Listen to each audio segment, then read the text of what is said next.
Friends, இந்த வீடியோவில் நாங்கள் பார்க்க இருப்பது ஆப்பிரிக்கா கண்டத்தினுடைய மிகப்பெரிய தீவு பற்றி.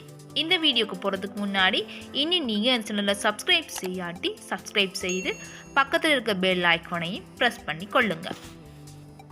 ஆப்பிரிக்கா கண்டத்தின் மிகப்பெரிய தீவாக இருப்பது மடகஸ்கார் தீவு. இந்த ஆப்பிரிக்கா கண்டம் தொடர்பாக நான் ஏற்கனவே வீடியோ அப்லோட் பண்ணியிருந்தேன். அந்த வீடியோ லிங்கை டிஸ்கிரிப்ஷனில் கொடுப்பேன், பார்த்துக்கொள்ளுங்க. இந்த மடகஸ்கார் தீவு கிழக்கு ஆப்பிரிக்காவில் காணப்படுகிறது. இந்த மடகஸ்கார் தீவில் இருந்து 400 கிலோமீட்டர் கிழக்காக இந்து சமுத்திரம் அமைஞ்சிருக்குது.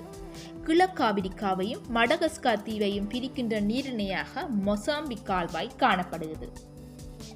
இப்படியான இந்த மடகஸ்கார் தீவினுடைய தலைநகரத்தை நாங்கள் பார்த்தோம்னு சொன்னால் ஆண்டனோனரியா என்ற தலைநகரம் காணப்படுகிறது.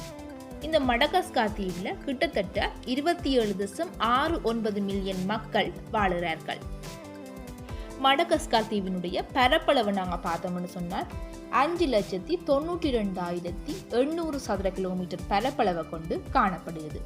உலகினுடைய 4வது மிகப்பெரிய தீவாக இந்த மடகஸ்கார் தீவு காணப்படுகிறது.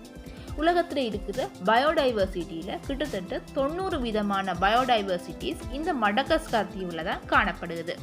இங்கே 14,883 வகையான தாவரங்கள் இருக்குது. 860 வகையான ஒர்ச்சிட் தாவரங்கள் காணப்படுகிறது. அடுத்து இந்த மடகஸ்கார் தீவின் நீள அகலங்களை பார்ப்போம். அந்த வகையில் இதன் நீளம் 1600 கிலோமீட்டராகவும் அகலம் 400 கிலோமீட்டராகவும் காணப்படுகிறது. மடகஸ்கார் தீவு ஐக்கிய ராஜ்யத்தை விட 2.5 மடங்கு பெரியதாக இருக்குது. இந்த மடகஸ்கார் தீவுக்கு 4,828 கிலோமீட்டர் நீளமான கரையோரம் காணப்படுகிறது. 1500ஆம் ஆண்டளவில் டியோகோ டயஸ் என்பவர்தான் முதலாக மடகஸ்கார கடற்பிரயாணத்தின் போது கண்டுபிடித்தார்.